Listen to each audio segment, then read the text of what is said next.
संपाद्य ज्ञानंच विधाय भक्तिं विलोकितो येन समाधिराजः वैराग्यवन्तं सुविचारयुक्तं नमामि जोगं शिरसा गुरुन्तं मस्तक माझा पायावरी या वारकरी संतांच्या नागेंद्रहराय त्रिलोचनाय भस्मांगरागाय महेश्वराय नित्याय शुद्धाय दिगंबराय तस्मै नकाराय नमः शिवाय महिम्न पारन्ते परमविदुषो यद्यसदृशी स्तुतिर्ब्रह्मादीनामपि तदवसन्नस्त्वयि गिरः अथावाच्य सर्वस्वमतिपरिणामावधिगृणन् ममाप्येषस्तोत्रे हरनिरपवादपरिकरः अमङ्गल्यं शीलं तव भवतु नामैवमखिलं तथापि स्मर्तॄणां परमवरदं मङ्गलमसि तुम्ही विश्वनाथ थोडं कमी वाटतं तुम्ही विश्वनाथ दिनरंकमी अनाथ कृपा कराल ते थोडी पाया पडिलो बराडी प्रस्तुत प्राप्तस्थळी प्राप्त प्रसंगी गेली 41 वर्षापासून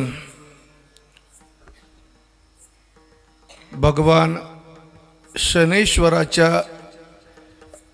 आणि संत शिरोमणी श्री संताजी महाराजांच्या पवित्र पावन दरबारामध्ये संत शिरोमणी संताजी महाराज युवक प्रतिष्ठान विंचूर ग्रामस्थ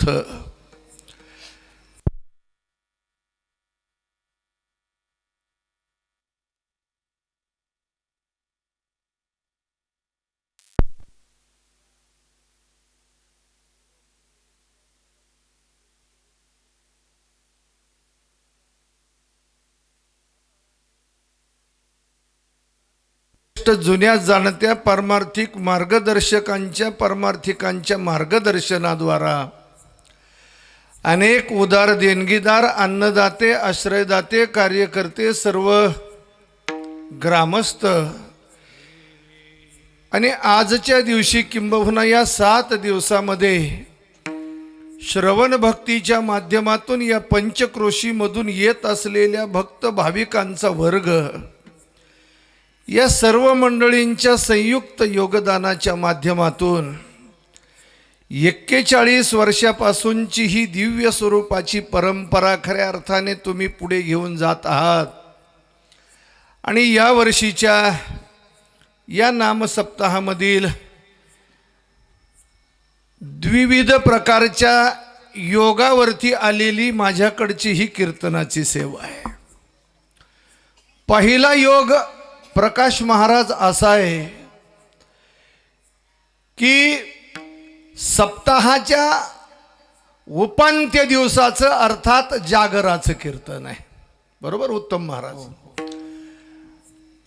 आणि दुसरा आत्यंतिक महत्त्वाचा सुयोग आपल्या भागवत धर्मामध्ये जे काही विशेष स्वरूपाचे पर्वकाळ प्रतिपादन केलेले आहेत त्या सर्व पर्व काळामधील अत्यंत उत्तम अशा स्वरूपाचा महाशिवरात्रीचा पवित्र पर्व काळ आहे।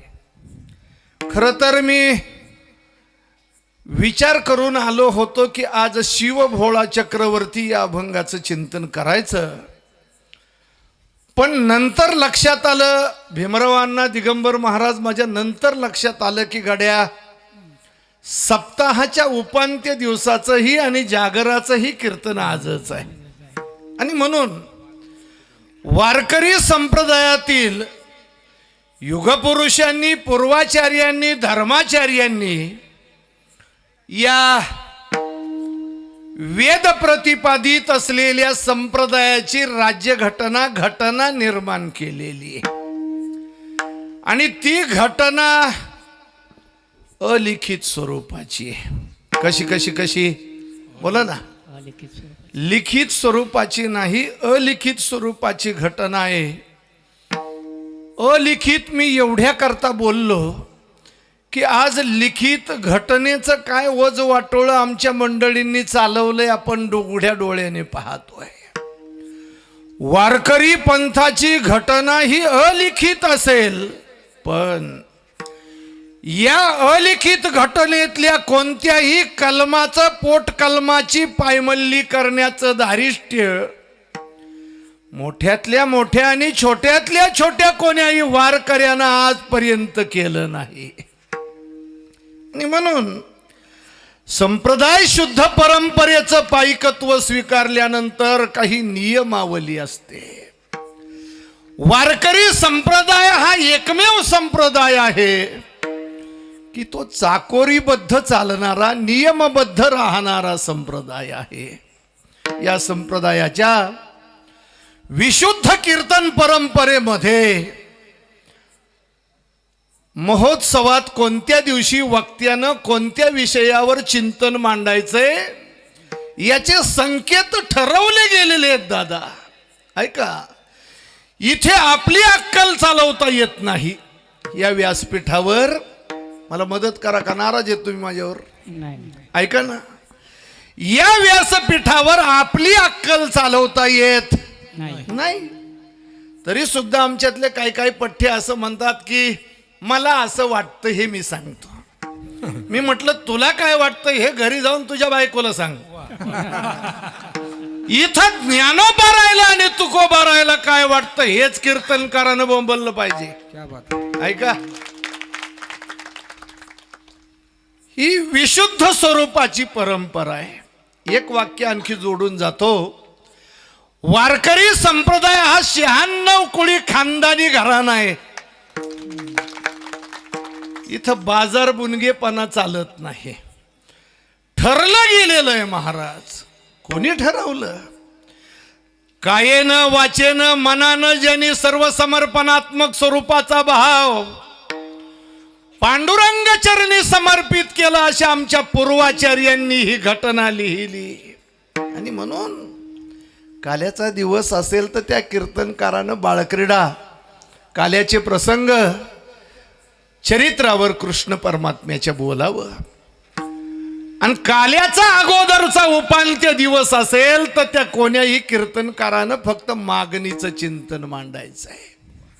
आज तुमच्या सप्ताहाचा उपांत्य दिवस आहे आणि संप्रदायाच्या व्यासपीठावरती या उपांत्य दिवसाला जागराची सेवा असं बोलतात. काय बोलतात बोला? जागराची.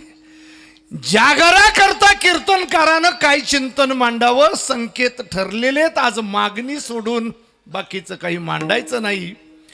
म्हणून मागणी मांडण्याची ही जबाबदारी आज माझ्यावर आहे. आणि महाशिवरात्रीच्या पर्व काळाचं माहिम्य प्रतिपादन करण्याची ही दुसरी जबाबदारी माझ्यावर आहे. म्हणून प्रकाश महाराज आज मला 2 in 1 कीर्तन आहे. ओटी मिळाला पाहिजे. ऐका, आम्ही त्यातले नाहीत, काळजी करू नका. नाही तर कार्यकर्त्यांचे दहाबेदान आणले असतील गड्यात, ओटी म्हणतोय म्हटल्यावर किती द्यावा लागेल. ऐका, पहिली घटना आहे. आज महाशिवरात्रीचा पवित्र स्वरूपाचा पर्व काळ आहे. विचार करू गेलो तर हिंदू पंचांगामध्ये प्रत्येक महिन्याला शिवरात्र आहे. प्रत्येक महिन्याला. फक्त एक विनंती, दोघातून कोणीतरी एक माझ्या एक वाक्याच्या फुल स्टॉपला गोड थाप द्या. आम्हाला ती सवय लागली जुनी. आळंदीत असताना वैकुंठवासी सदानंद महाराज गुरुजी आळंदीकर महाराष्ट्रातल्या संत परंपरेमध्ये पहिली कॅसेट काढणारे कीर्तनकार गुरुजी. गोड कीर्तन असायचं.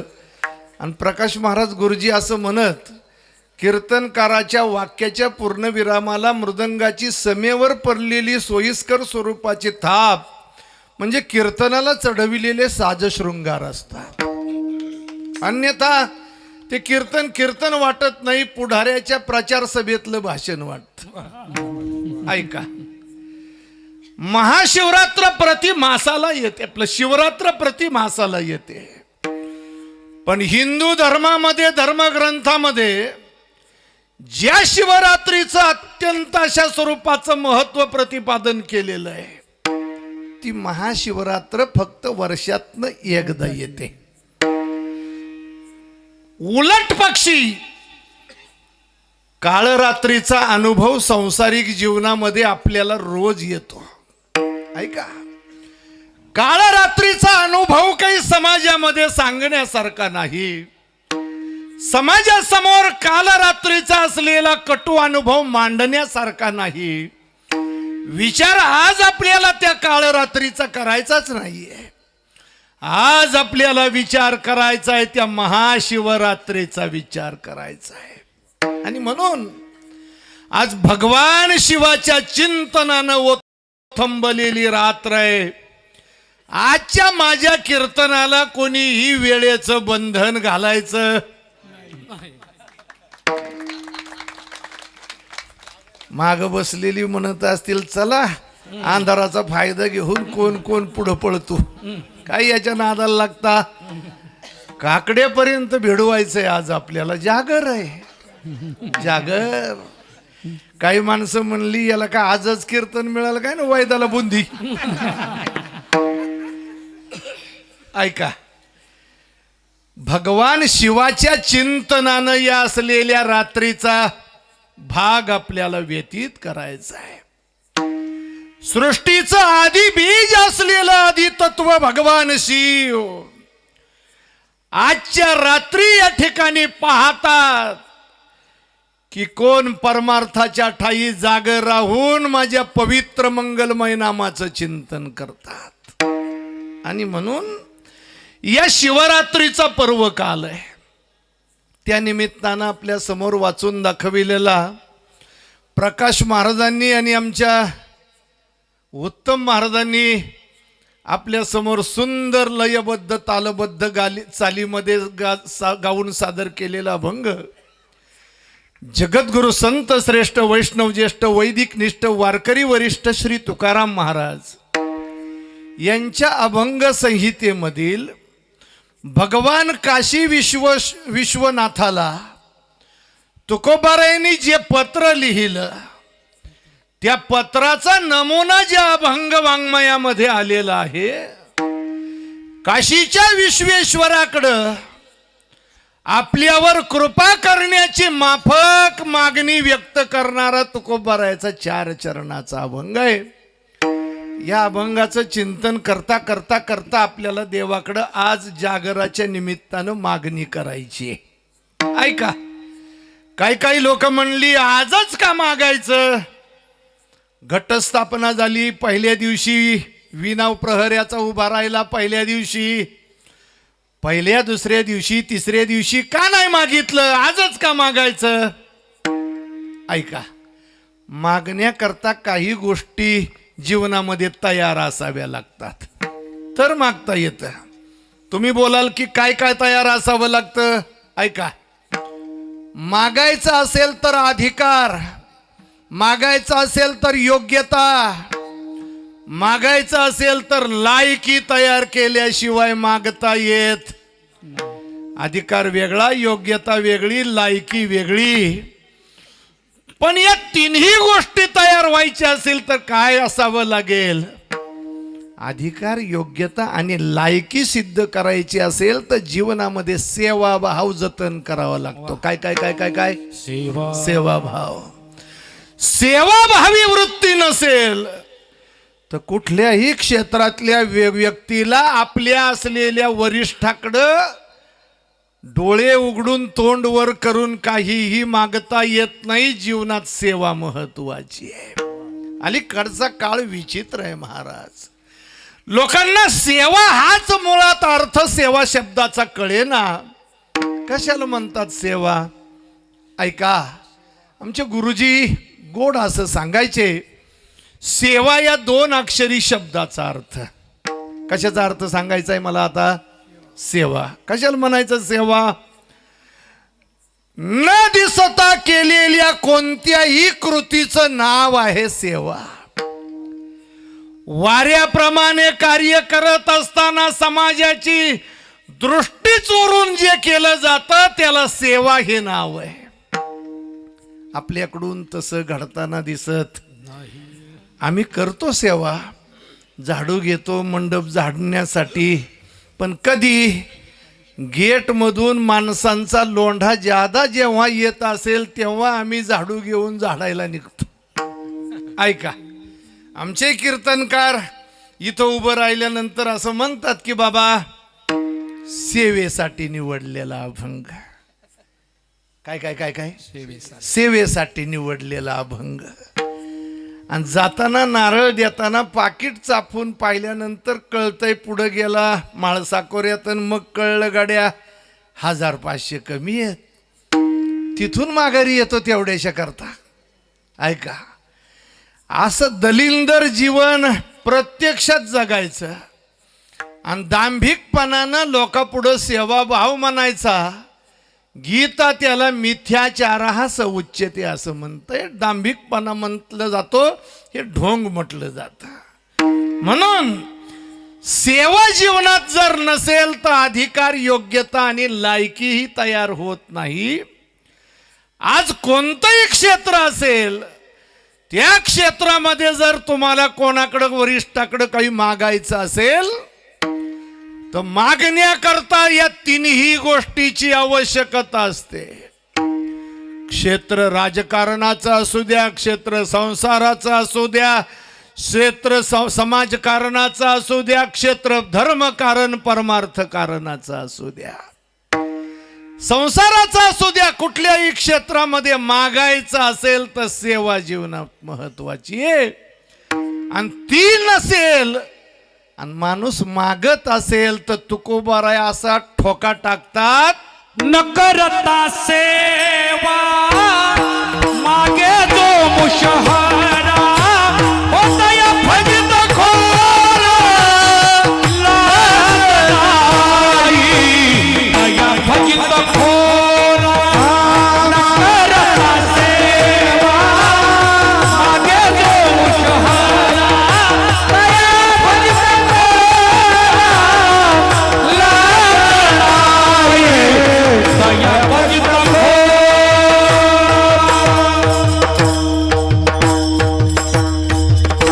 न करिता सेवा मागे जो मुशारा तया फजित खोरा लाज नाही.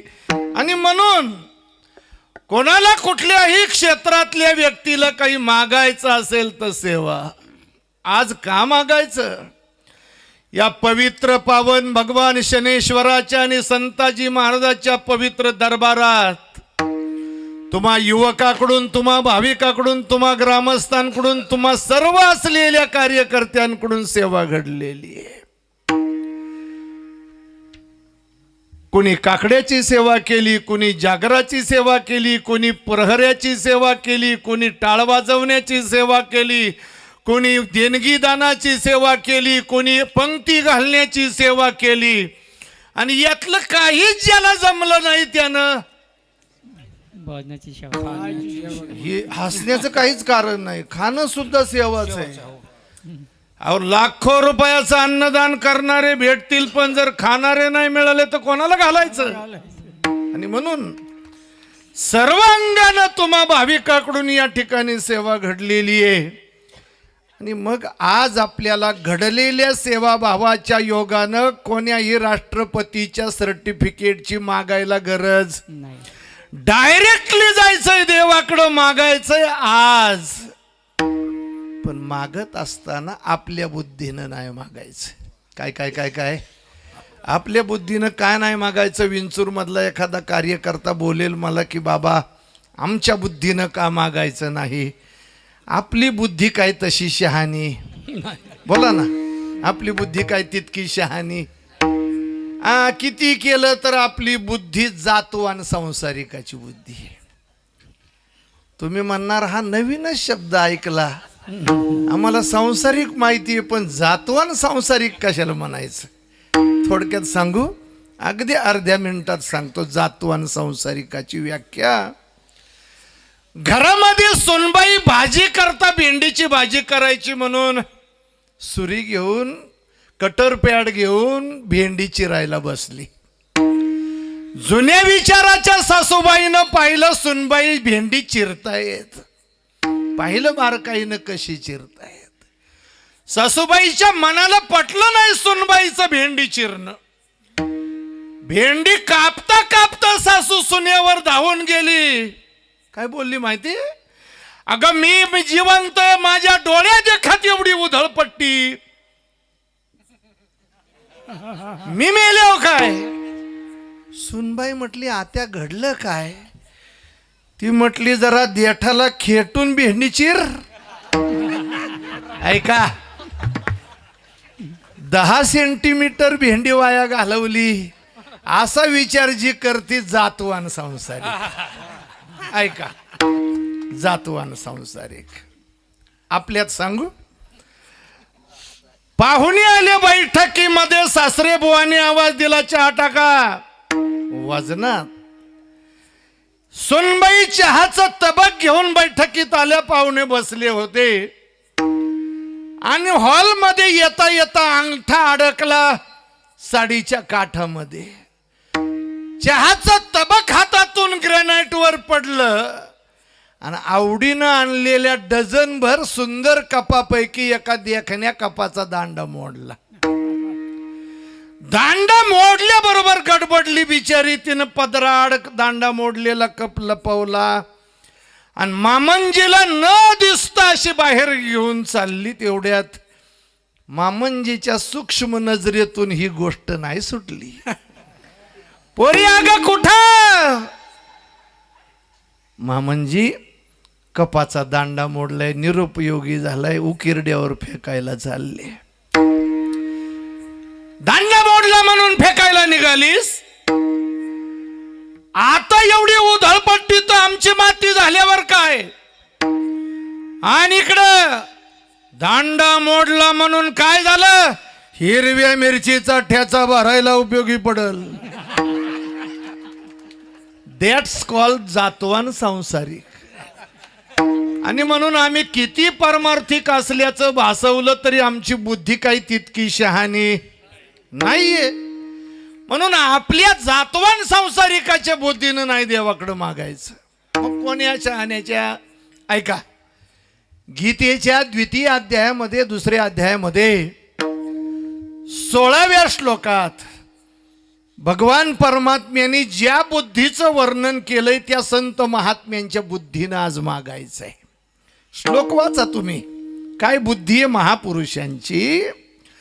नासतो विद्यते भाव ना भावो विद्यते सतः उभयोरपि दृष्टान्तस्त्वनयोस्तत्वदर्शिभिः. भीमरावांना असतः भावः न विद्यते, तू स्वतः अभावः न विद्यते, अनयोः उभयोः अन्तः अपि तत्वदर्शिभिः दृष्टः.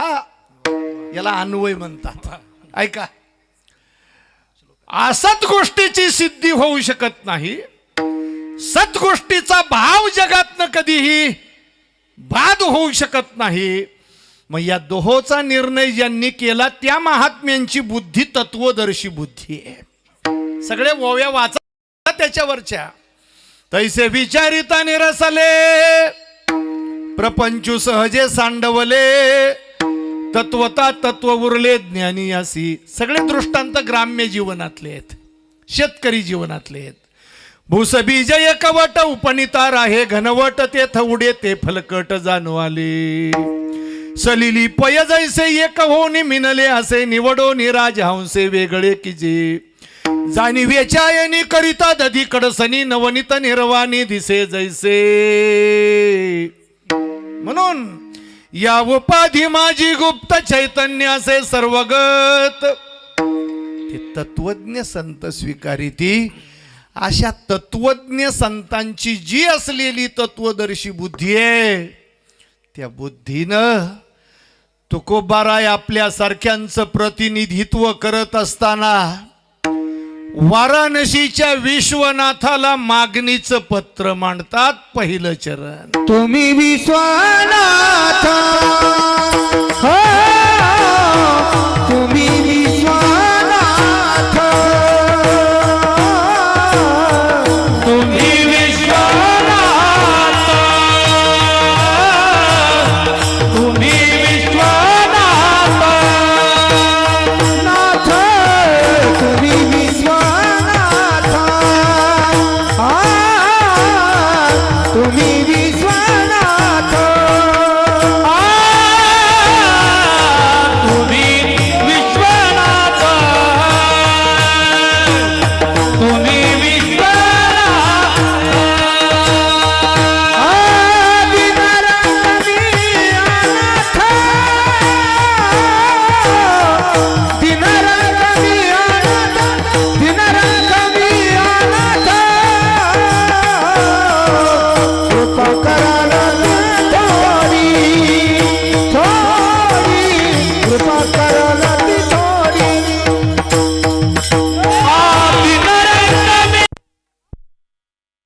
अभंगाच्या प्रथम चरणामध्ये जगद्गुरु श्री तुकोबाराय तुमच्या माझ्या सारख्यांचं प्रतिनिधित्व करत काशी विश्वनाथाकडे आपल्याकरता मागणी करता. तुम्ही विश्वनाथ मागणी कोणाकडे करायची असेल तर पहिल्यांदा ज्याच्याकडे मागणी करायची त्याचं थोडंसं वर्णन केलं पाहिजे, त्याची स्तुती केली पाहिजे. स्तुती आणि वर्णनाच्या प्रभावाच्या योगानं ज्याच्याकडे मागायचंय त्याची प्रसन्नता प्राप्त करून घेण्याकरता तुकोबाराय भगवान शिवाला विश्वनाथ ही उपाधी देतात. विश्वाचा नाथ म्हणून विश्वनाथ. दोन अंगाने विचार करावा लागेल. विश्वाची निर्मिती करतो म्हणून विश्वनाथ, आणि निर्माण केलेल्यांना वाऱ्यावर सोडून न देता त्यांचं भरण पोषण करतो म्हणून विश्वनाथ. तुम्ही विश्वनाथ, तुम्ही विश्वनाथ आहात. आणि मी तुमच्या दाराशी उभा असलेलो याचना करणारा मी दीन आहे, रंक आहे, आणि तिसरं विशेषण अनाथ आहे. थोडा विचार करा. तुम्ही बहुश्रुत असाल तर तुम्हाला शंका येईल. कीर्तनातल्या श्रोत्यांना शंका येत नाही.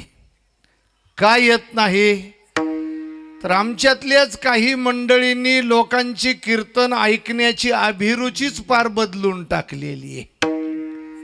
आम्ही जोग महाराजाच्या वारकरी शिक्षण संस्थेचं अध्ययन पूर्ण केल्यानंतर चातुर्मास्यात उत्तम महाराज यांच्याकडे श्रवणाला होतो. वैकुंठवासी स्वानंद सुखनिवासी प्रातस्मरणीय धुंडा महाराज देगलूरकर महाराज असं म्हणत असत, कीर्तनात हल्ली लोकाला शंका येत नाही, प्रश्न निर्माण होत नाही. का? महाराज विनोदाने असं म्हणत, शंका येणं हे श्रोत्याच्या जिवंतपणाचं लक्षण आहे. काय कळलं तुम्हाला? मला नाही माहिती. आता ऐका ना, याचा मराठीत अर्थ असा आहे, शंका येण्यासाठी श्रोता अंतरातून जिवंत असावा लागतो.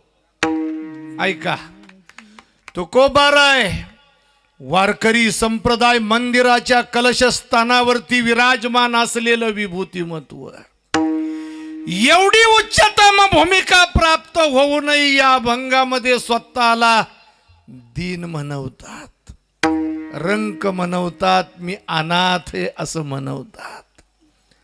खरंच आहे का ते दीन? खरंच आहेत का तुकोबार रंक आणि अनाथ? तर ही त्यांची नम्रता आहे, ही त्यांची विनम्रता आहे, ही त्यांची विनयशीलता आहे.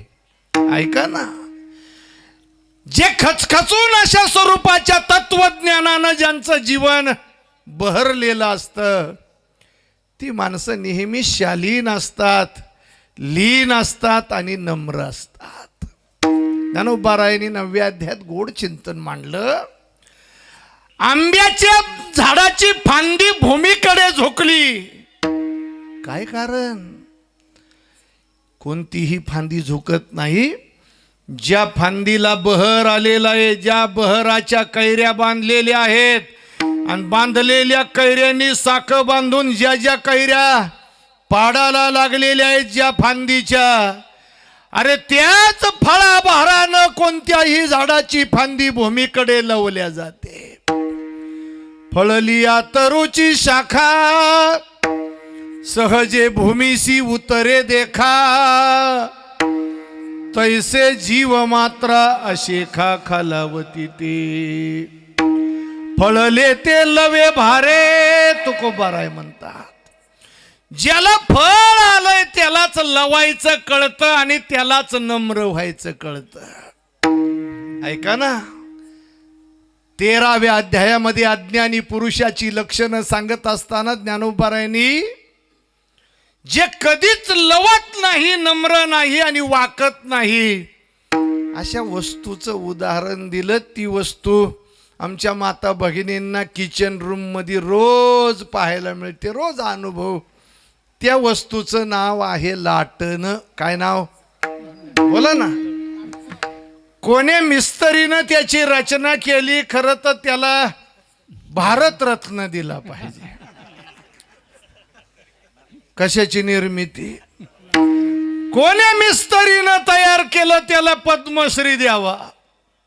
काय कौशल्य आहे, काय हुनर आहे महाराज. दोन्ही टोकं निमुळती राहतात आणि जिथं वाकायचं तिथं तुंबा. ज्ञानोबा राय त्याचं उदाहरण देतात. जो लाटणे ऐसा न लवे, पाथरू जेविन द्रवे, गुणियासी नागवे फोडसे जैसा. कधीच कळत नाही वाकायचं. कोणाला? मी लाकडाचं लाटणं सांगतोय, गैरसमज करू नका. ऐका. पण ज्ञानानं, अपरोक्ष ज्ञानानं, तत्वज्ञानानं ज्याचं जीवन परिपूर्ण झालेलं आहे तो ताटा सोडून देतो. त्याला माहितीये नम्र झाला भूता, झाला भूता, टाळ्या वाजवा, टाळ्या बरं, खरं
दुसऱ्याच्या मुस्काडीत मारण्यासाठी जेवढी ताकद लागत नाही ना, त्यापेक्षा शतपट ताकद दुसऱ्याने मुस्काडीत मारून केलेला अपमान पचविण्याची विनम्रता जीवनात अत्यंतिक महत्वाची आहे. साधू संत अनाथ नाहीत, दीन नाहीत, रंक नाहीत, पण केवळ आपल्यासारख्या दिनांच्या, अनाथांच्या आणि रंकांच्या उद्धाराकरता त्यांनी ही भूमिका स्वीकारली महाराज. आणि ती भूमिका तंतोतंत वठवण्याकरता ते स्वतःकडे हे अवगुण लावून घेतात. बीड जिल्ह्यातल्या देशपांडे आडनावाचा एक ब्राह्मण धरणेकरी ज्ञानोबारायांनी देहूला तुकोबारायांकडे पाठवला. कोणी पाठवलं? पण ज्ञानोबारायांनी पाठवलेल्या धरणेकऱ्याकडे पाहिलं तुकोबारायांनी. आळंदीहून आलात, ज्ञानोबारायांनी पाठवलं माझ्याकडं एवढी मोठी योग्यता. नोहे दास करा बरी हा झालासी डांगोरा. मज पामरा हे काय थोरपण, पायीची वाहन पाय बरी, पायीची वाहन पाय बरी. मज पामरा हे काय थोरपण. वस्तुतः दीन कोणाला म्हणतात? ज्ञानोबाराय म्हटले, इंद्रिय जे जे म्हणती ते तेची पुरुष करीती, ते तरलेची न तरती विषय सिंधू. इंद्रियाच्या मागे पंचविषयाच्या अरण्यामध्ये जे धावतात, इंद्रियांनी ज्यांना रंजवलंय, इंद्रियांनी ज्यांना गांजवलंय ते दीन आहेत. इंद्रियाची दिने आम्ही केलो नारायणे. वस्तुतः तुकोबारायांच्या ताब्यात इंद्रिय आहेत. इंद्रियाचे धनी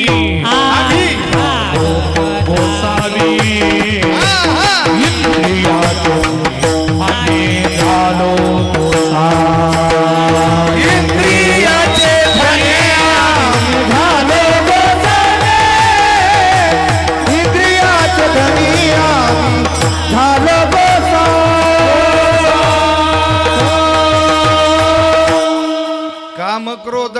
खाई खानी तुका म्हणे दिले दोन्ही इंद्रियाचे धनी आम्ही झालो गोसावी. ही असूनही विनम्रतेनं म्हणतात आम्ही दीन आहेत, रंक आहेत, अनाथ मितवानाथ अपराधी. पण आम्ही अनाथ असताना सुद्धा ज्यांच्या दारात उभे आहोत, भगवान तुम्ही विश्वनाथ, तुम्ही विश्वनाथ, दिनरंक मी अनाथ का उभा राहिला. तू उभा राय म्हटले थोडं काम आहे. काय काम आहे? कृपा कराल ते थोडी वेळ कमी आपला थोडी कृपा तुम्ही करावी आमच्यावर. याच्याकरता आम्ही तुमच्या महाद्वारामध्ये याचक म्हणून उभे आहोत. कृपा काय करायची याचं दर्शन या चरणामध्ये आपल्याला नाही आहे. पण काय कृपा करायची आहे ती कृपा, ती क्रिया याच चरणामध्ये अध्यारूत स्वरूपाची आहे, अदृश्य स्वरूपाची आहे. कृपा कराल ते थोडी पाया पडिलो बराडी. बराडी या शब्दाचा अर्थ आहे आषाढभूत. भुकेलेलो आहे मी ती कृपा प्राप्त करून घेण्याकरता. आषाढभूत नजरेनं तुमच्या चेहऱ्याकडे पाहतो ती कृपा संपादन करण्याकरता. भगवान विश्वनाथा तेवढी कृपा करा. कदाचित तुम्ही आमचा अव्हेर कराल, पण आम्हाला तुमच्या सामर्थ्याची जाणीव आहे. तुमच्याकडं काही कमी नाही. काय ऊन तुम्हापासी, काय ऊन आहे त्याच्याकडं. दादा, पुराणामध्ये एका भक्ताची कथा उत्तम महाराज सांगितलेली आहे. काशी क्षेत्रामध्ये एक गरीब ब्राह्मणी राहते आहे. एकुलत एक पुत्र रत्न आहे, पण गरिबी इतकी पराकोटीची. एकुलत्या एका लेकराचे हट्ट लळे तिच्याकडून पुरवले जाईना. रोज ते मुलगा दूध मागायचं, रोज ते दूध मागायचं मुलगा. का? तो त्याला श्रीमंतांच्या मित्रांच्या घरी दूध प्राशन करण्याचा योग एक दिवस आला. ते रोज दुधाचा हट्ट करू लागलं. ती आई बोलली, बाळा, अरे रोज दूध देणं ही तुझी इच्छा आकांक्षा हट्ट मी तुझा नाही पूर्ण करू शकत. कोणाशी तुलना नको करू बाळा तू. एक ऐका, भगवंतानं आपल्या प्रारब्ध बलानं आपल्याला जिथं ठेवलंय ना तिथं समाधानानं मिरवायचं असतंय. ज्या दिवशी मनुष्य आपली तुलना मोठ्याशी करू लागेल त्या दिवशी त्याचं दुःख वाढल्याशिवाय राहत नाही. म्हणून आपण जिथे आहोत तिथे योग्य आहोत. देवानं जे आपल्या बाबतीत घडून आणलंय ते योग्य केलंय. देवाची चूक सुधरविण्याचा महामूर्खपणा कोणी करावा? कदाचित हे असलं जीवन आपल्या बाबतीत देवालाही मान्य असलं पाहिजे. नाही लळे पुरवू शकत रे तुझे. त्या बाळाचं नाव आहे उपमन्यू. काय नाव, काय नाव, काय नाव बोला? उपमन्या. रोजच दूध पाहिजे असेल तर एक काम कर, ही वाटी घे, जा या वाराणसीचं अधिष्ठान असलेला काशी विश्वनाथ, जा गंगेच्या पात्रामध्ये उभा राहा, त्याच्याकडे मुख करून वाटी कर पुढे आणि माग त्याच्याकडे वाटी भर दूध. म्हणून 5 वर्षाचं उपमन्यू लावाचं लेकरू भगवान तुझ्याकडे आलं, वाटीभर दूध मागतय. किती बोला ना? वाटीभर दूध मागतय. भगवान शंकरानं विचार केला विश्वनाथानं, हा छोटासा उपमन्यू माझ्याकडे वाटीभर दुधाची मागणी करतोय. मी याला जर वाटीभरच दूध दिलं तर याच्या मागावून येणारा समाज माझ्या दातृत्वावर शिंतोडे उडवल्याशिवाय राहणार. अरे वेडा माणूस सुद्धा माझा माप काढेल. मागणाऱ्याला अक्कल नव्हती, जाणीव नव्हती. देणारा काय गांजा ओढीत होता का? आणि तो गांजाच ओढतो, त्याला कळत नव्हतं का? भगवान विश्वनाथ विचार करतात, मागणारा अजान आहे. काय मागावं, किती मागावं जाण नाही उपमन्यूला, पण मी जर त्याच्याच मागणी अनुरूप वाटीभर दूध दिलं तर माझ्या दातृत्वपणाच्या बिरुदावलीला कलंक लागल्याशिवाय राहणार नाही. म्हणून क्षीराचा सागर क्षीराचा सागर क्षीराचा सागर क्षीराचा सागर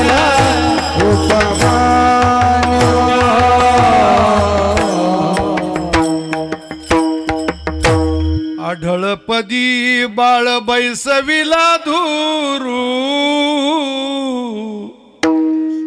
ध्रुवाला आढळपदाची प्राप्ती करून दिली. मागणारा अजान आहे, पण देणारा विचार करतोय.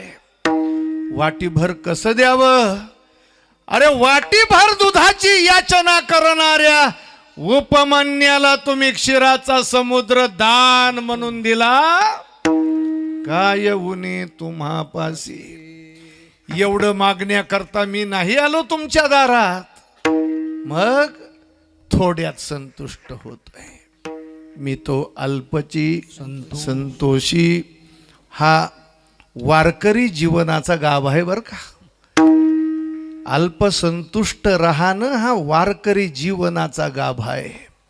मिळेल त्यात समाधानी राहणं, आपल्या वृत्तीचा कुठल्याही प्रकारे भंग होऊ न देता व्यवस्थित रीतीनं राहणं. सावता बाबाचं वचन आहे ना, समयासी सादर व्हावे देव ठेवील. म्हणून वारकरी संप्रदाय हा सदा संतुष्ट असणाऱ्याचा संप्रदाय आहे.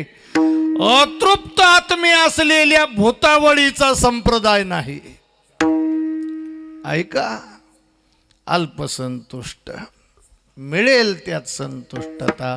कै व्हावे जीवन, कै पलंगी शयन, जैसी तैसी वेळ पडे, तैसे तैसे होणे घडे. कै भोज्य नाना परी, कै कोरड्या भाकरी, जैसी जैसी वेळ पडे, तैसे तैसे होणे घडे. भगवान, आम्ही जातवंत वारकरी आहोत, निष्ठावंत. अपार श्रीमंतीचा समुच्चय तुमच्या कोठारांमध्ये भरलेला आहे, पण मी अल्पसंतुष्ट आहे. मी तो अल्पची संतोषी. भगवंतानं काशी विश्वनाथानं विचारलं, पाहिजे काय नेमकं? तुकोबाराय म्हटले, तुका म्हणे देवा काही किंवा प्रेम भातुके पाठवा. अडीच अक्षराच्या प्रेम नावाच्या पवित्र पावन असलेल्या खाऊची मागणी तुकोबारायने विश्वनाथाकडे केली. प्रेम नावाचा अडीच अक्षराचा शब्द आहे. बोला किती? अडीचच अक्षर आहे. पण अक्षरावर जाऊ नका. काही काही वेळा अक्षर समूह कमी असतो, पण अर्थाची व्यापकता महान राहते. ऐका, म्हणून शहाणी माणसं बोलतानाही सूत्रबद्ध बोलतात. त्या सूत्रबद्ध बोलण्यातून गगनालाही व्यापून उरेल एवढी अर्थ गहनता राहते. तुमच्या माझ्यासारखी लोक पाट्याच्या पाट्या बोलतात हो, पण भुसकट सुद्धा निघत नाही आपल्या बडबडीतून. हे आपल्या महाराष्ट्रात आता 10व्याला श्रद्धांजली वाहण्याच्या परंपरा चालू झाल्या. किती वाजले, किती तास झाले, माईक पुढं आला का त्याला भान राहत नाही. बोलत राहतो. ऐकणाऱ्याला वाटतं हा थांबल कधी. आमच्या गावात एक साठी उलटून गेलेलं जोडप आहे. मुलं 3 आहेत, सगळी जर्मनीला, कोणी तिकडं युरोपात. मुलं नोकरी धंद्याला, व्यवसायाला, नोकरीला. काही कमी नाही. बंगला आहे, दाराशी आंब्याची लिंब्याची झाडं आहेत. दुपारचं चकाचक ताटवाटीचं जेवण करायचं. म्हातारा म्हातारी अशी खाट टाकून रुबाबात बसलेली असतात आणि त्या गड्याला पान खाण्याचा छंद. पानाचा डबा दोघाच्या मध्ये 5-5 मिनिटाला बायकोला पानाचा विडा बनवून देतो होता. ती बायको एक दिवस म्हणली, अख्ख्या गावात माझ्यासारखी भाग्यवान नाही कोणी. इतके लढे, इतकं कौतुक, इतकं लाडकोड करणारा नवरा फक्त माझ्या जीवनात आहे. बाकीच्या गावातल्या सगळ्या दलिंदर. तो म्हणला कशावरून? अहो, तळ हातावर झेलून धरणारा पतिराज कोणाला मिळाला? किती लाड करता तुम्ही? तो माणूस म्हणला, तुला कोणत्या गाद्यानं सांगितलं मी तुझ्यावर प्रेम करतो? म्हणली, मग हे 5-5 मिनिटाला पानाचे विडे का करून देता? तो म्हटलं, येतोय माझा निदान तेवढा पानाचा विडा चगळेपर्यंत तरी तुझं थोबाड बंद राहा. लई मोठ्याली वाक्य वापरली म्हणजे लई मोठा अर्थ असतो असं काय नाही. अडीचच अक्षर आहे प्रेम या शब्दात. पण दादा, 10 पिढ्या कोर्ट कचेऱ्याची भांडणं भांडून सुद्धा जो न्याय लागू शकला नाही तोच न्याय या प्रेम नावाच्या 2 अक्षरानं लागतो. काही माणसांनी भांडणं भांडून 10, 15 जज मातीत घातले पण भांडणं मिटली नाही. कोर्टाच्या इमारती डोळ्या देखत माती मोल झालेल्या पाहिल्या पण भांडणं मिटली नाही. तीच भांडणं या 2 अक्षरी शब्दानं मिटवली. ऐका ना, हे बंधन आहे आणि ते प्रेमाचं बंधन आहे. जगात ते बंधन कोणी तोडू शकत नाही. प्रेम प्रीतीचे बांधले ते न सुटे काही केले. प्रेम प्रीतीचे बांधले. काय ताकद आहे महाराज. सागाची, चंदनाची, खैराची चिवट कठीण लाकडं धारदार शस्त्रानं सुद्धा न चिरणारी, न फुटणारी लाकडं. सागा चंदनाची चिवटातली चिवट लाकडं.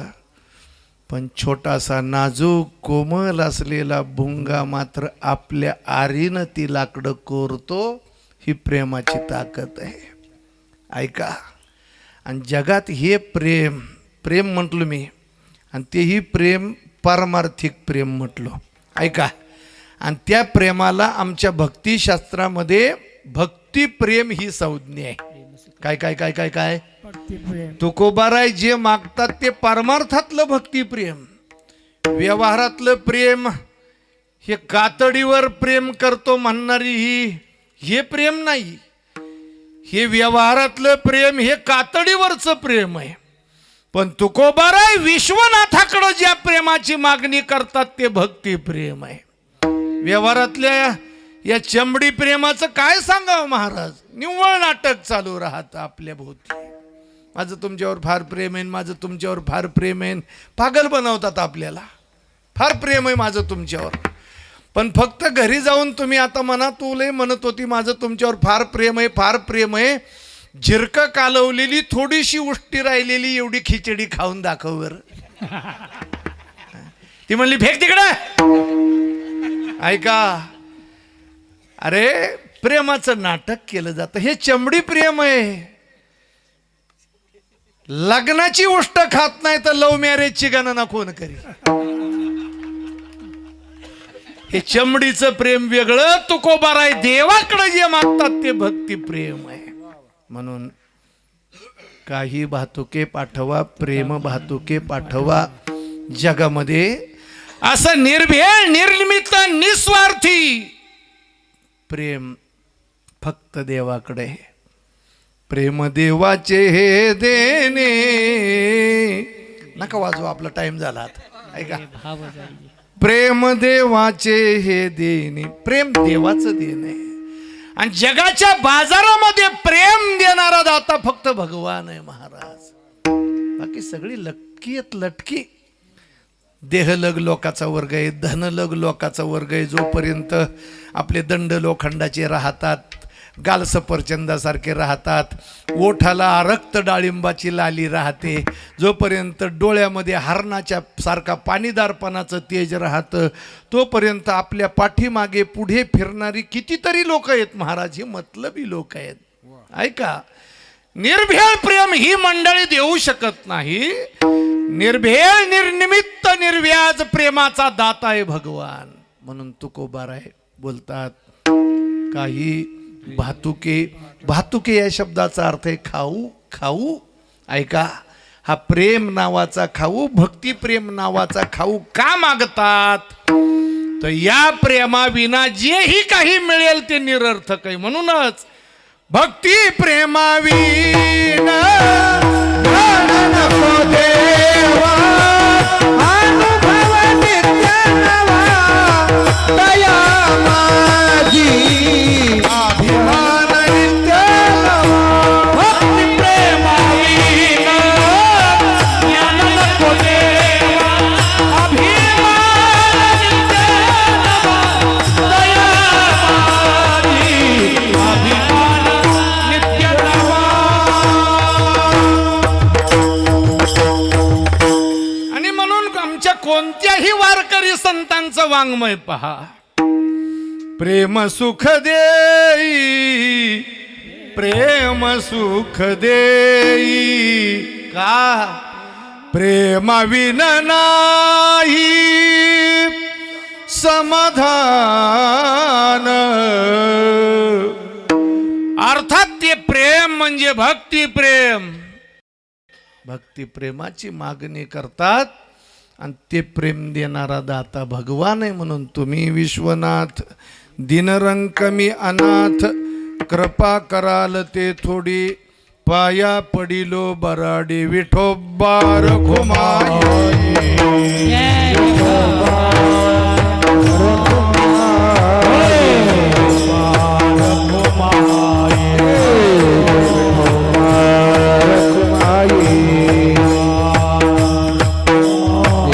सर्वांनी टाळी वाजवा जरा.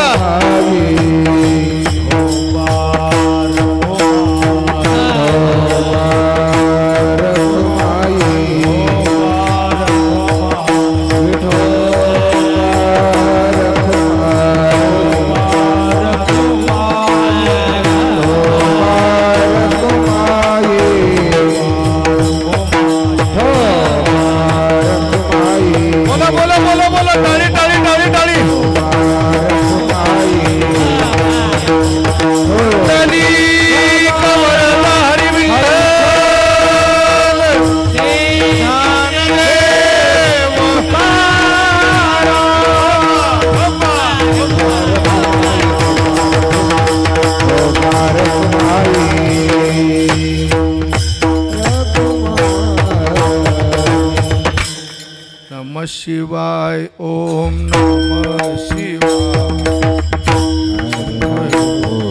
नमः शिवाय. सर्वांनी म्हणा शिवरात्री आज म्हणा.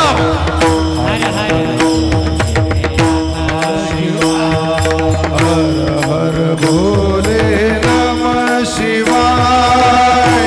हर हर भोले नमः शिवाय. बोला बोला.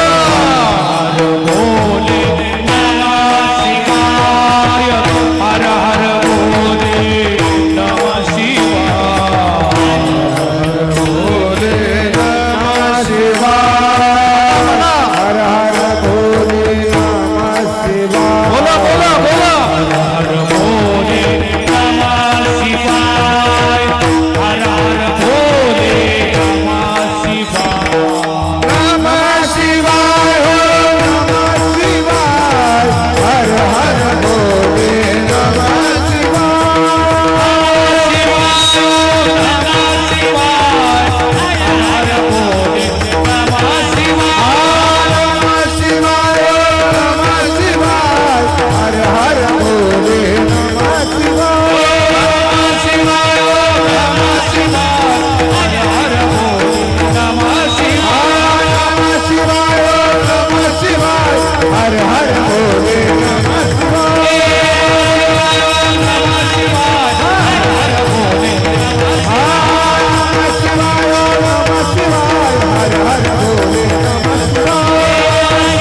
सरळ सरळ शब्दार्थ संक्षेपानं वेळेच्या मर्यादेमध्ये राहून पाहण्याचा प्रयत्न या ठिकाणी आपण केलेला आहे. वेळेला अत्यंतिक महत्त्व असतंय. आज ज्या पवित्र पर्व काळावरती या ठिकाणी आपण थांबून चिंतन करतोय, तो पवित्र पर्व काळ म्हणजे महाशिवरात्रीचा पर्व काळ आहे. पर्व विशेष भागवत धर्मामध्ये काही पर्व काळ सांगितलेले आहेत. वारकरी संप्रदायाची दीक्षा घेत असताना तो दीक्षा गुरु त्या दीक्षिताला उपदेश करत असताना 15 दिवसाला येणाऱ्या हरिदिनीचं व्रत करावं, एकादशीचं, सोमवारचं व्रत करावं, 12 महिन्याच्या 24 एकादशी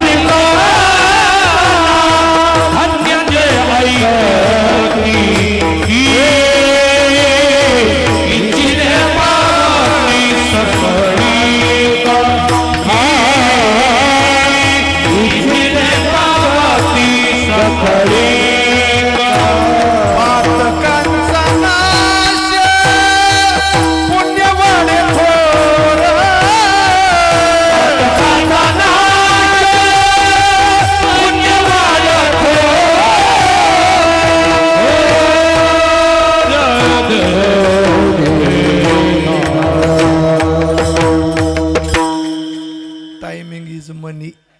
ऐका, मी वेळेला लय महत्त्व देतो. आजच माझ्याकडून थोडीशी गल्लत झाली, एक 10 मिनिट लेट झालो मी. ऐका, नाही तर 10 मिनिट नाही, 2 मिनिट लेट नाही. काही लोक आमची म्हणतात की महाराज तुम्ही लय अगोदर जाता त्याच्यामुळं वजन पडत नाही. ऐका, वजन मातीत घाला, पण आपल्यामुळं लोक वेठीस धरली जाऊ नये.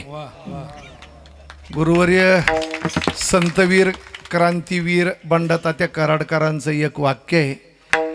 ते नेहमी आम्हाला कायम सांगत आले की कीर्तनकाराकरता समाज नाही, समाजाकरता कीर्तनकार आहे.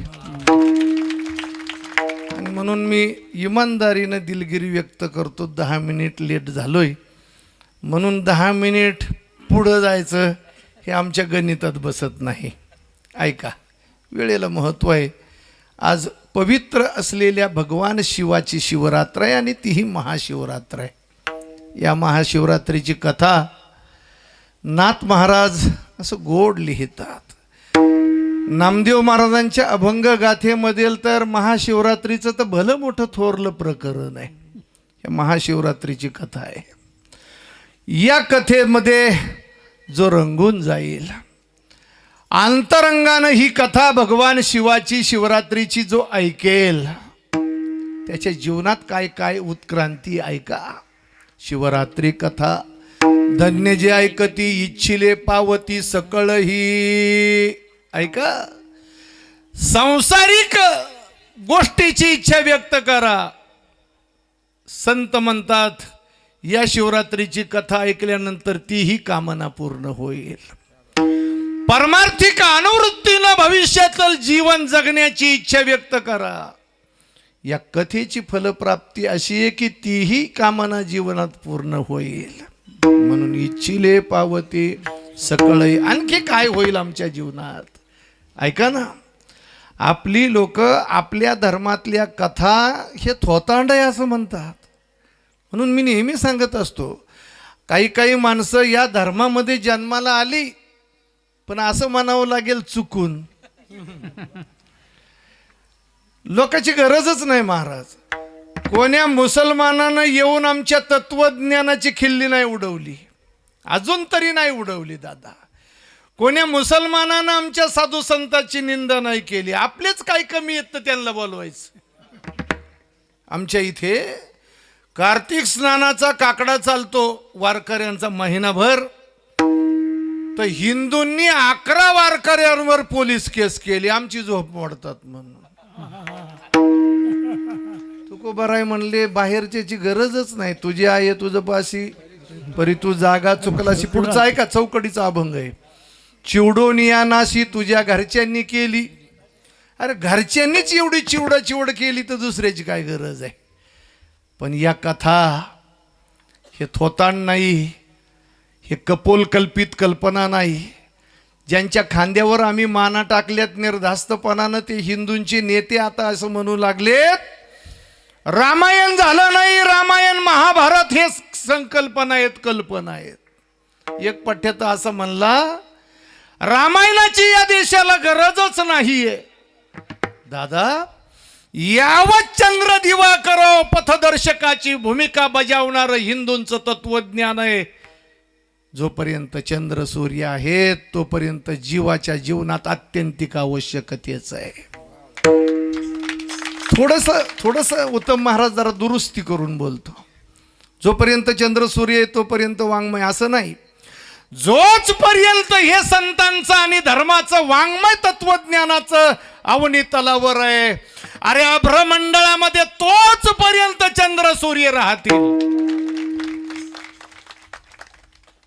म्हणून भगवान शिवाच्या शिवरात्रीची कथा ही जी 18 पुराणं आहेत आपल्या धर्मतत्वज्ञानामध्ये, 18 पुराणं आपल्याला फक्त पोळीत घालायचं माहिती.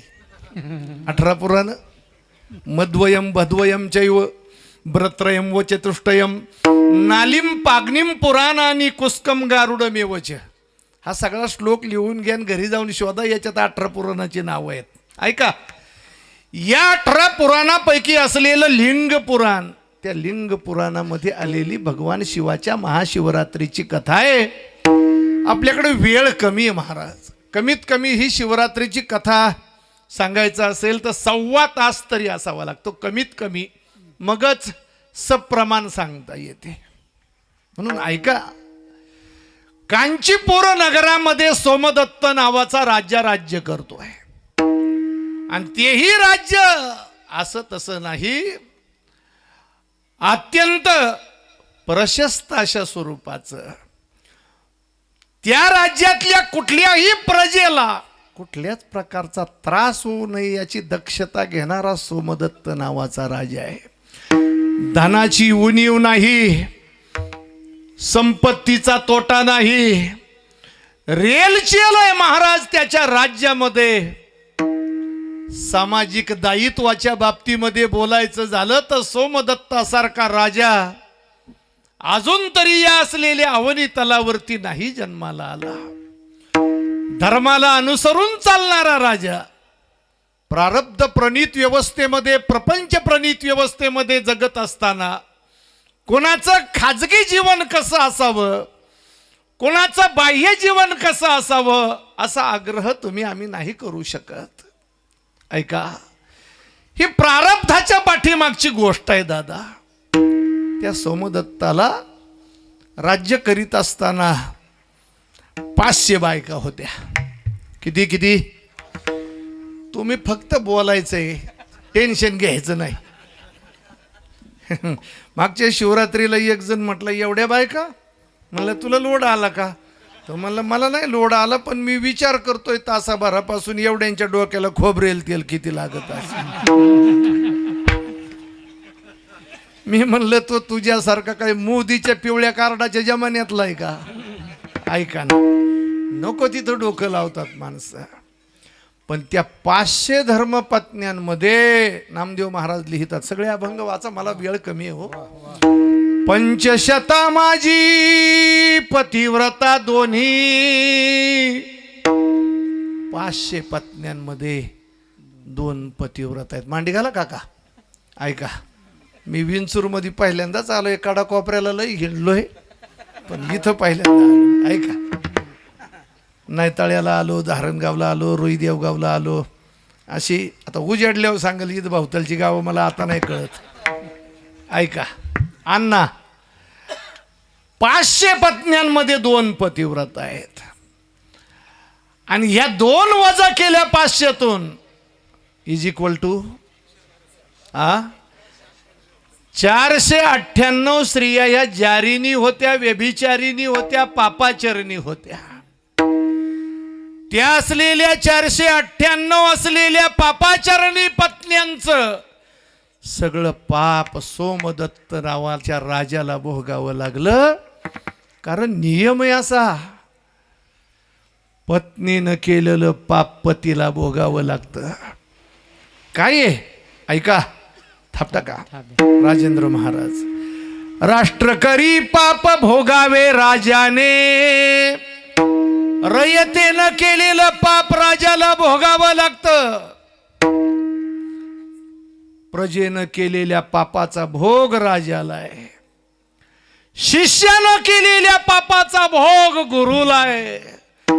तसं पत्नीच्या पापाचरणाचा भोग पतीला भोगावा लागतो. तो सोमदत्त त्या ठिकाणी त्या 498 पत्न्यांच्या पापाचरणाच्या योगानं त्या ठिकाणी अवघड अशा स्वरूपाची परिस्थिती त्याची झाली. आणि त्याच्या त्या 2 पतिव्रता स्त्रिया हरणाचा जन्म मिळाला. कशाचा हरणाचा जन्म मिळाला. त्या 2 हरणी झाल्या, कारण पातिव्रत्य धर्माचं निज निर्वाहन करण्याचं शील त्यांचं होतं. पतीची या मनोभावा किंवा पतीची या मता अनुसरोनी पतिव्रता अनायासे आत्महिता भेटेची ते. स्वामीची या मनोभावा न चुके जे हेची परमसेवा, येरते पांडवा वाणिज्य करणे. वाणिज्य म्हणजे व्यापार. व्यापार वेगळा आणि सेवाभाव वेगळा राहतो. पतिव्रता धर्माचं निज निर्वाहन करत असताना त्या पतीची काया वाचा मने करून या दोघींनी सेवा केली. म्हणून दुसरा जन्म सोमदत्त हरिण झालाय, नर हरिण. आणि या दोन्ही पतिव्रता मादी हरिणी बनल्या. जीवनाचा जीवन प्रवाह पुढे चालू राहिला. आणि तो प्रवाह चालत असताना एक दिवस याच पृथ्वी तलावरती अशी एक घटना घडली की देवाचा राजा इंद्राचा दरबार भरलेला. आणि त्या भरलेल्या इंद्र दरबारामध्ये एक गंधर्व इंद्राकडे चाकरी करत होता. त्या गंधर्वाचं नाव आहे भूतसेन. काय भूतसेन गंधर्व. इंद्राची चाकरी काही करत असताना काहीतरी त्याच्याकडून अपराध घडला. महाराज, मोठ्या माणसाच्या घरी चाकरी करायची असेल तर फार चाणाक्षपणानं वागावं लागतं. कधी त्यांच्या कोपाची टांगती तलवार आपल्या टाळूत घुसेल सांगता येत नाही. सेवा कार्यामध्ये भूतसेनाकडून अपराध घडला. इंद्रानं शाप देऊन टाकला. हा भूतसेन गंधर्व मृत्यू लोकामध्ये आला. पारध्याच्या भिल्लाच्या असलेल्या समाजामध्ये त्याला जन्म मिळाला. ज्या मायबापाच्या पोटी हा जन्माला आला त्या मायबापानी या भिल्लाचं नाव ठेवलं चंड भिल्ल. विठ्ठल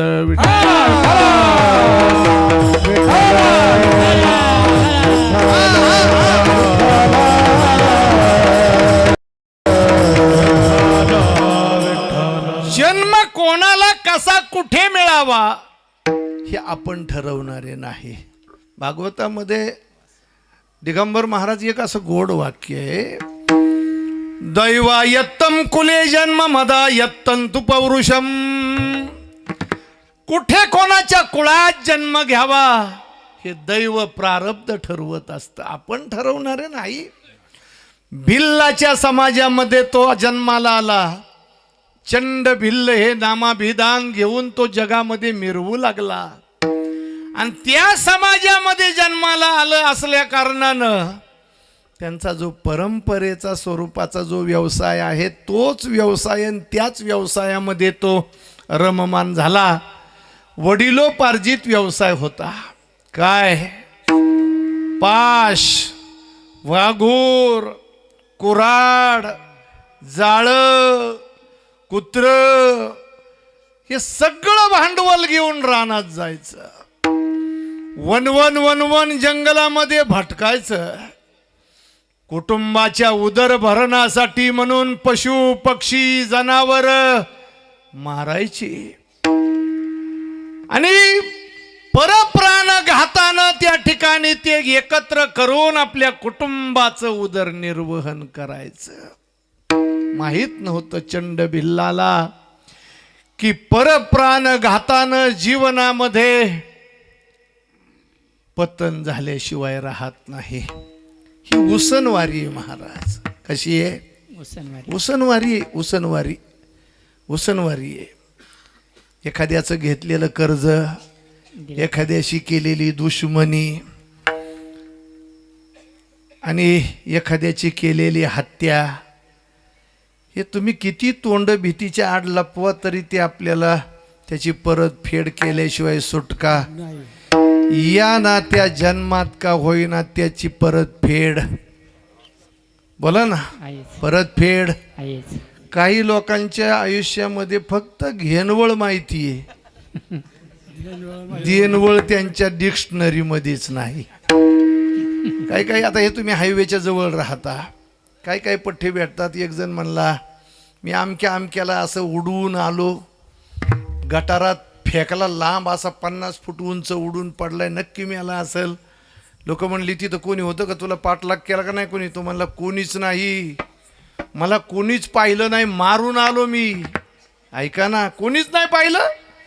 एक वेळ मनुष्य जगाच्या नजरा चोरू शकेल, पण ज्याला अनंतावधी नेत्र आहेत त्या माझ्या प्रभूच्या नेत्र कटाक्षातून आपली कोणती कृती सुटू शकत नाही. परतफेड ठरलेली आहे दादा. हे काही लोक, आम्ही म्हणत नाही माळकरी व्हा, काय आमचा आग्रह नाही, काही माळकरी होऊ नका, आमच्याकडेच लय गर्दी झाली, आधीच उताडा आलाय, ऐका नका माळा घालू.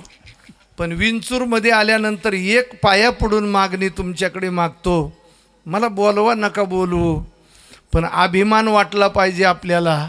ऐका ना, माळकरी व्हाच आमचा असा आग्रह नाही, पण हा छातीकडे हात वळला पाहिजे आणि म्हटलं पाहिजे गर्व से कहो हम शाकाहारी है. शाकाहार आहार शुद्धो सत्व शुद्धी. हे मांसाहार करणारी माणसं आहे ना, ऐका जरा, काडाकोपऱ्याला असतील कुठं तर, इथं नसतीलच म्हणा, पण असतील कुठं तर ऐका. दुबळ्या पाबळ्या जनावराच्या मानेवर, कोंबड्या बकऱ्याच्या मानेवर सुरी फिरवताना मजा वाटते ना. काळजी करू नको, पुढच्या जन्मी ज्याच्या मानेवर या जन्मात सुरी फिरवली तो बोकड्या पुढच्या जन्मात माणूस बनेल, तुला बोकड्या बनावं लागेल. ए बोकड्या, मानावर सुरी ठरलेली. मांस खाता हौस करी, फार हौस वाटते, फार हौस वाटते. 2-2 पीस वाडा म्हणतो, अजून मऊ वाटतात म्हणतो. पण गड्या, देखता हा जीव हुंबरे ओरडत, दुर्जनाचे हात वाहते कैसे. आणि एक ऐका दादा, 2 मिनिट वाढवू जातील तुमचे, पण मांसाहार हा माणसाकरता निर्माण झालाच नाही. जी जनावर जिभेनं पाणी पितात ना, कुत्रा, बोला, जिभेनं पाणी पितो. कुत्रा नका म्हणू, पुढचं म्हणा. कुत्रा जिभेनं पाणी पितो, वाघ जिभेनं पाणी पितो, सिंह जिभेने पाणी पितो, मांजर जिभेने पाणी पिते. म्हणून मांसाहाराचा अधिकार त्यांना नाही. माणूस ओठानं पाणी पितो, ओठानं, म्हणून त्याचा मांसाहार हा स्वाभाविक आहार नाही. त्याच्या चावट जिभेचे 5 चोचले पुरवण्यासाठी जबरदस्तीनं त्यानं लादवून घेतलेला आहार आहे. आणि दुसरं वाक्य ऐका, माणसाचं पोट म्हणजे मेलेली जनावरं गाडण्याची दफनभूमी नाही. ऐका, देवानं हे मॉडेल काहीतरी आगळं वेगळं अलौकिक अशा स्वरूपाचं बनवलेलं आहे. ते मॉडेल, त्या मॉडेलचं पोट कुत्र्यासारखं नाही, जनावरासारखं नाही, हिंस्र श्वापदासारखं नाही. म्हणून मांसाहार त्याचा अधिकार नाही, आहार नाही. पण हे तत्वज्ञान त्या चंड भिल्लाला कोण सांगेल हो? कोण सांगेल? पिढी परंपरेने चालत आलेला हाच त्याचा व्यवसाय.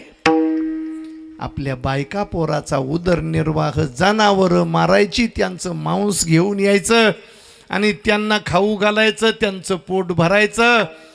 आणि मुला लेकराचं पोट भरत असताना डोंगरा एवढ्या पापाच्या राशी झाल्या. खेद नाही, खंत नाही, तो त्या गावचाच नाही. एक दिवस प्रातःसमयी हा चंडभिल्ल घरातून बाहेर पडला, मुला लेकरांना सांगून गेला, मी लवकर येईल तुमच्या पोटाची खळगी भरण्याकरता, काहीतरी वेगळं वेगळं आज घेऊन येतो. गेला, पण त्याचं प्रारब्ध त्या दिवशी त्याला साथ देण्यासारखं नाहीये.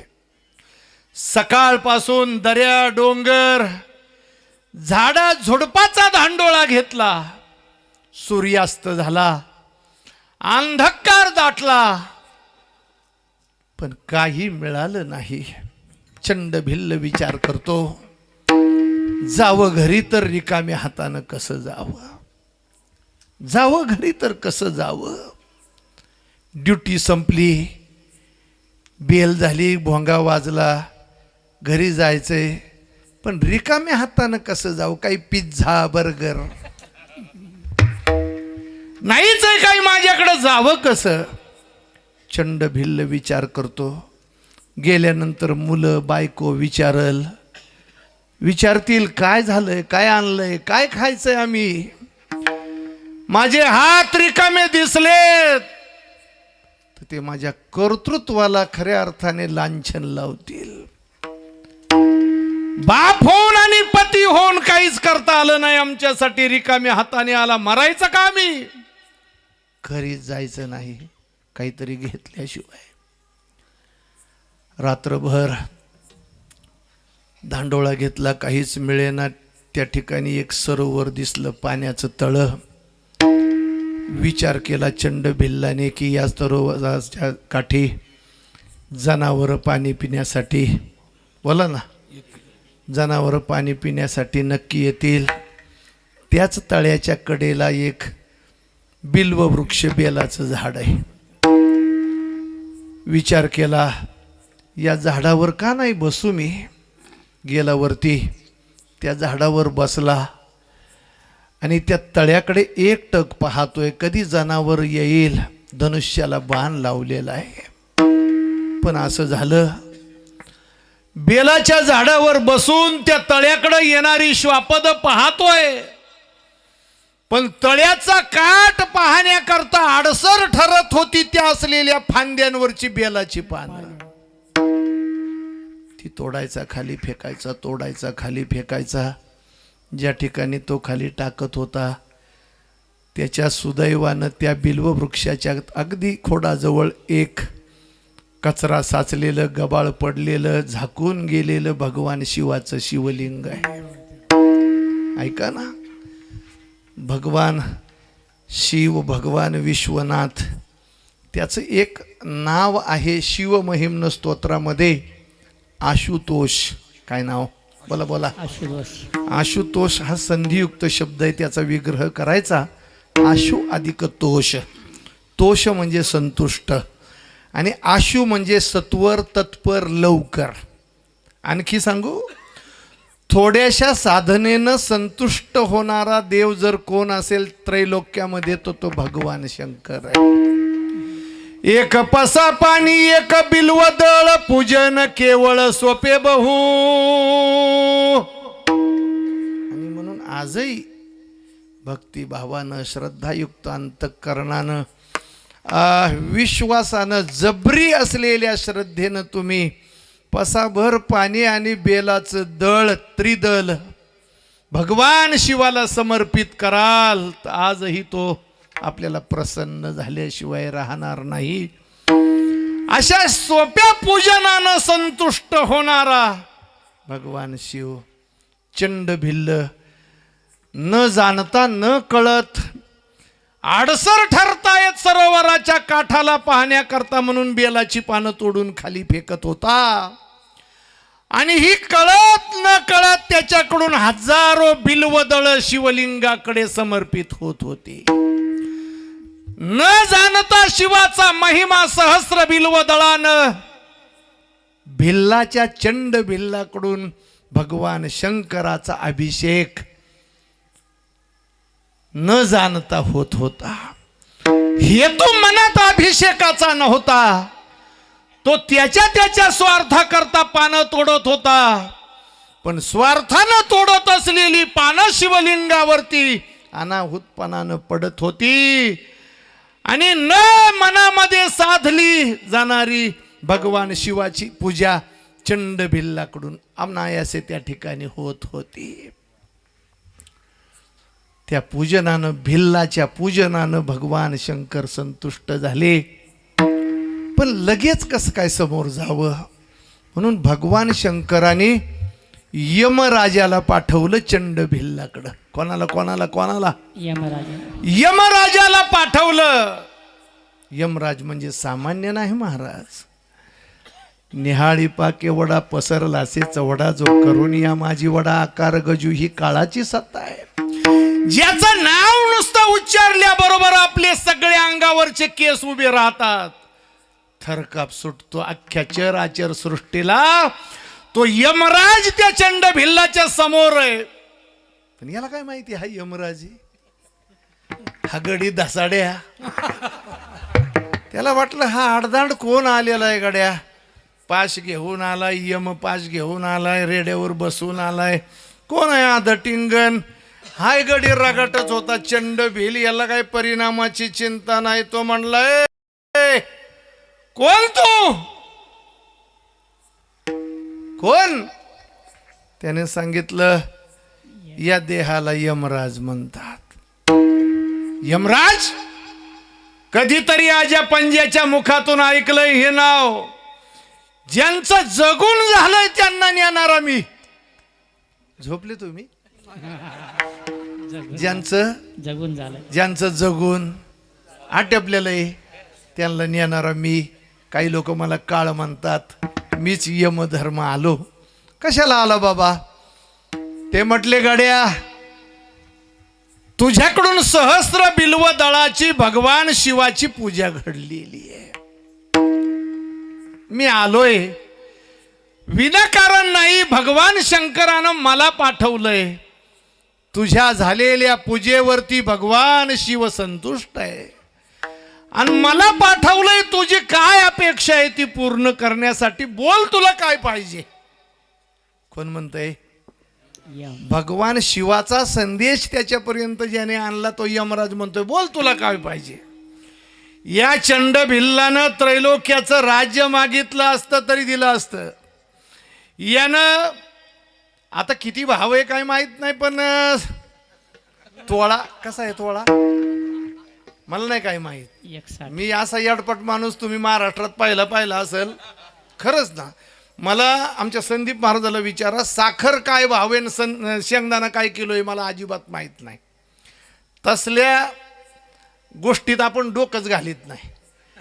एवढे लाखो रुपये तोळं सोनं होऊन सुद्धा ऐका सोन्याचा पर्वत जरी या चंड भिल्लानं मागितला असता तरी यमानं दिला असता. काय पाहिजे बोल. त्रैलोक्याचा राजा करण्याचं सामर्थ्य भगवान शिवाकडे. बोल तुला काय पाहिजे.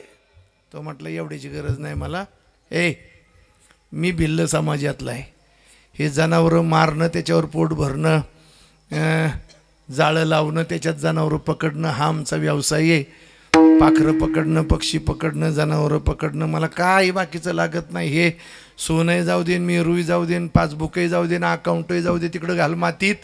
मला फक्त तळ्यावर पाण्याला येणाऱ्या जनावरांची पाखराची भाषा कळली पाहिजे.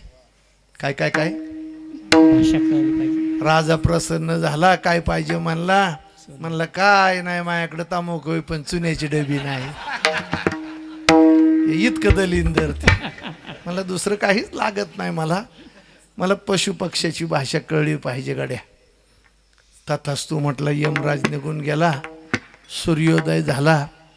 होतच होता तेवढ्यामध्ये जनावरं पाण्यावर येऊ लागली. यानं रात्रभर जाळं लावलं होतं. त्या ठिकाणी एक नर हरिण पाण्यावरती आला. ते नेमकं या चंड भिल्लाच्या जाळ्यामध्ये अडकला. अडकल्याबरोबर तडफडू लागला. चंड भिल्लानं धनुष्याला बाण लावला. सावज मिळालं म्हणून आता हे मारायचं जाळ्यामध्ये पकडलेलं आहे. धनुष्य हातात घेतलं, बाण सोडणार तितक्यामध्ये एक मादी हरिण त्या ठिकाणी आली. तिला 2 बछडी 2 पाडसं होती घरी टाकून ती आलेली. आणि आल्याबरोबर तिनं पाहिलं तर ज्याला मी पती परमेश्वर मानलेलं आहे, या फासे पारध्यानं लावलेल्या जाळ्यामध्ये माझा कुंकुवाचा धनी अडकलेला आहे. तडफडतोय. तडफडणाऱ्या आपल्या प्राणेश्वराच्या तोंडावर तोंड ठेवून ती बिचारी हरिणी रडू लागली, शोक करू लागली, बोलू लागली, पतिराज काय दैवगतीचा फेरा आहे. एवढा काळ कौटुंबिक जीवन जगत असताना गेलं, अनुकूल दिवस पाहिले, प्रतिकूल दिवस पाहिले, कष्टाचे जीवन अनुभवले, पण तुमच्या मुखाकडे पाहून कपाळावरचं असलेलं कुंकू आणि पातिव्रत्य धर्म जीवनामध्ये निभवायचा, या ठिकाणी जीवन कंठत आलो. संपला आमचा जगण्याचा अधिकार.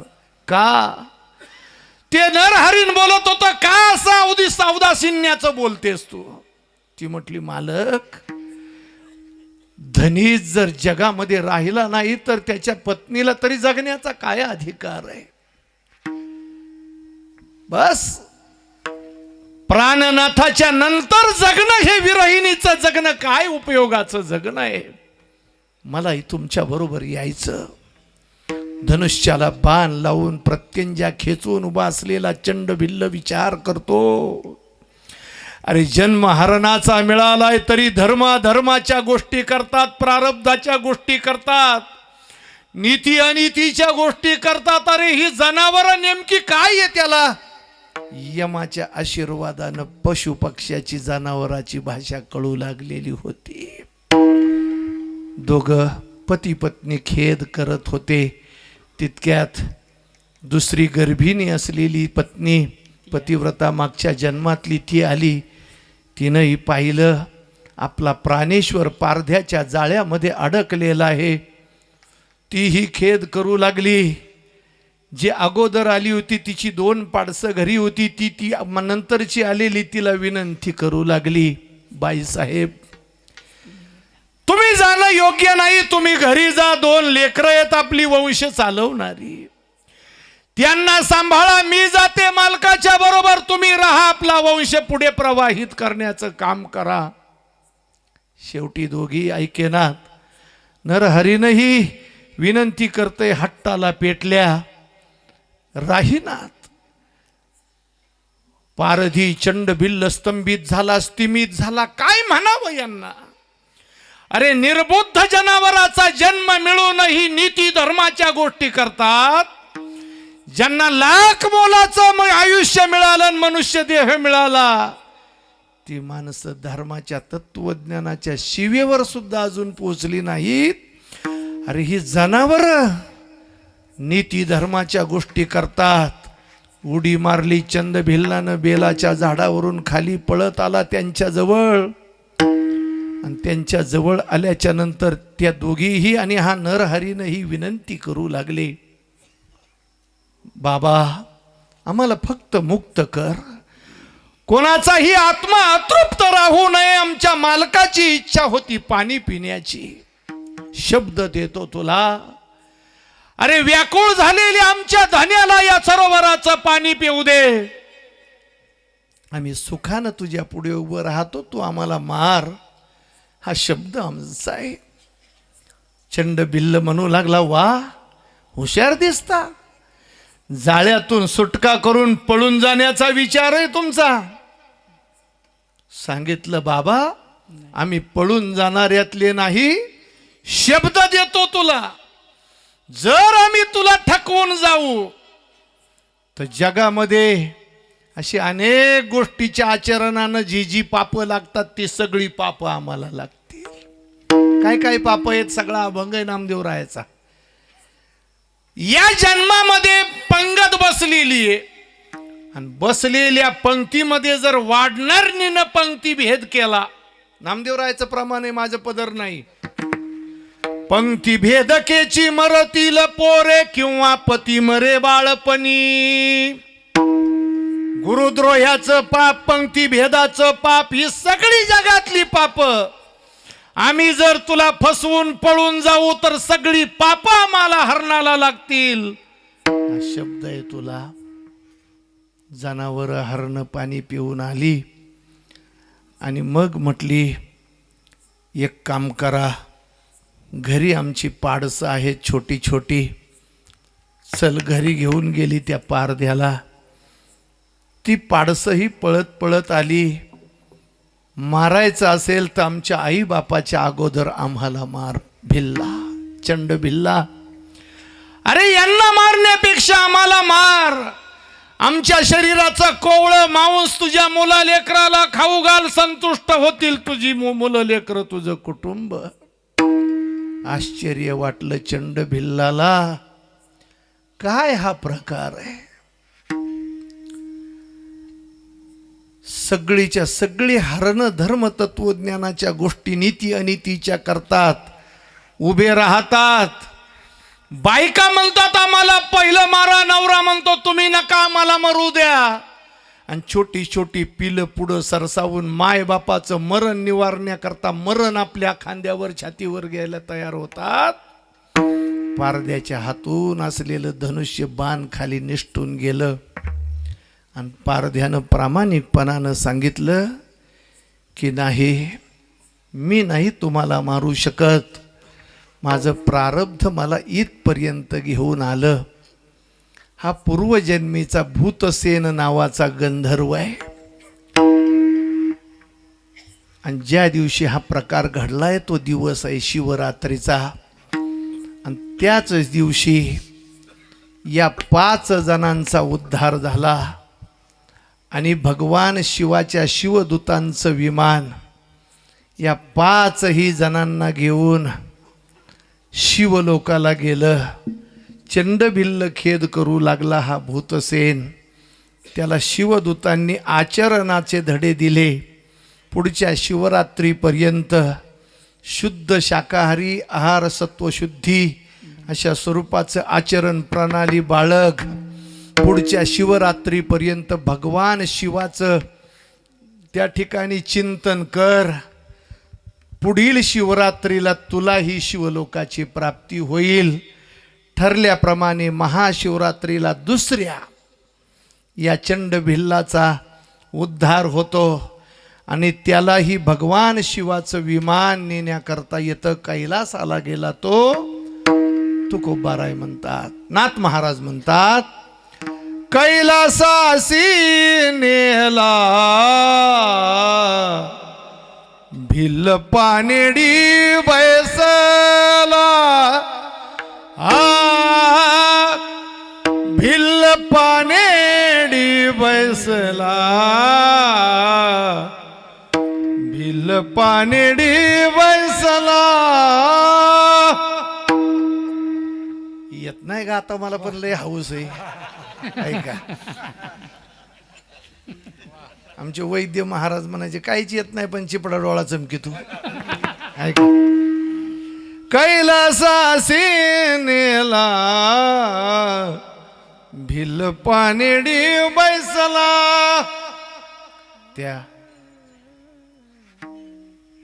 भिल्ल योनीमध्ये जन्माला आलेल्या चंड भिल्लाप्रमाणे किंवा इंद्र दरबारातल्या भूतसेन गंधर्व अनुरूप किंवा सोमदत्त राजा त्याच्या 2 महान पतिव्रता 2 बछडी हरणांच्या रूपानं भगवान शिवाचं चिंतन आपल्याही जीवनामध्ये नित्यानं घडावं.